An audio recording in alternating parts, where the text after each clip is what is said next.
In Mozambique, it appears the situation in the Cabo Delgado province is getting worse. A militant group has been attacking civilians over the last few months.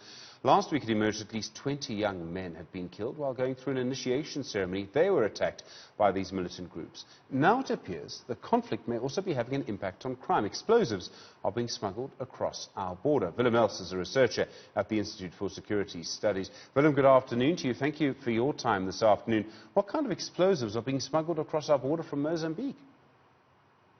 Good afternoon. It's not only Mozambique. We got explosives that are coming in from all the different countries in SADC, especially Zimbabwe, Mozambique, and as far afield as Tanzania. The type of explosives that we're looking at are the commercial explosives, as we refer to it, or blasting agents, and they are being used mainly in the mines for blasting and also for your trenching in blasting in road building, etc. So these kinds of explosives are being smuggled here. How do they get across the border? And I hate to say it, you're going to tell me that they walked across, right? No, they don't walk across. You need people to bring them across. They make use of very innovative ways of using it. They, across the border from Zimbabwe and also from Mozambique, you get lots of trucks coming through carrying lots of goods. And these trucks, many of them have got concealed apartments, and then they are smuggling it through. It's very lucrative because they can fetch very high prices here in South Africa by the perpetrators of the ATM bombings as well as your cash in transit heists. We'll continue that conversation around explosives coming across the border into our country. Willem Els is a researcher at the Institute for Security Studies. So is Richard Chillend. Richard, we were discussing a moment ago how these explosives come across even from as far away as Tanzania.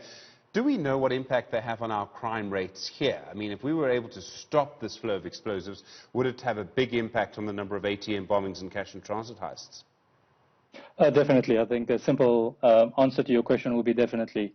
I mean, we're talking about, cash and transit heists. We've seen it impacting. I mean, the public will know that the disastrous, we've seen footage and social media circulating, how CIT vans just blow up in the middle air with the public around them. We've seen ATM bombings as well, and also explosive being used in illegal mining as well. And that's also the source of it. I mean, the final destination of a lot of these commercial explosives. Where do these explosives come from in the first place? I understand there's a market for explosives that are used in mining and in other products. There's a legitimate use for them. But who's actually making them? Where are they coming from?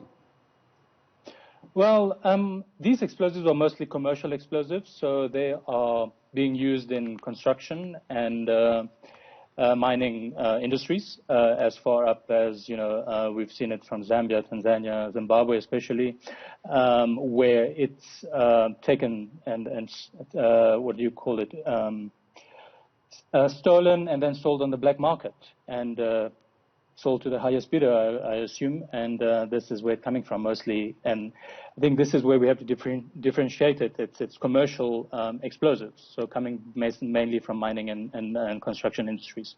Willem Els also with us, also from the Institute for Security Studies. Willem, the kind of gangs that are able to get their hands on this kind of material, it would require quite a lot of organization. Indeed so. These gangs are very highly organized.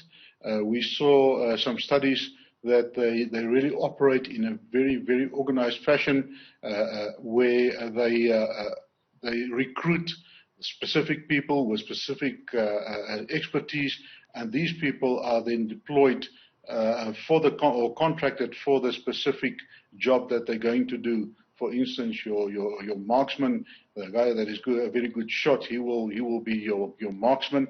You get the blaster that's got experience in blasting open the safe, and so everybody is making use, or everybody on the team is a specialist in his own right.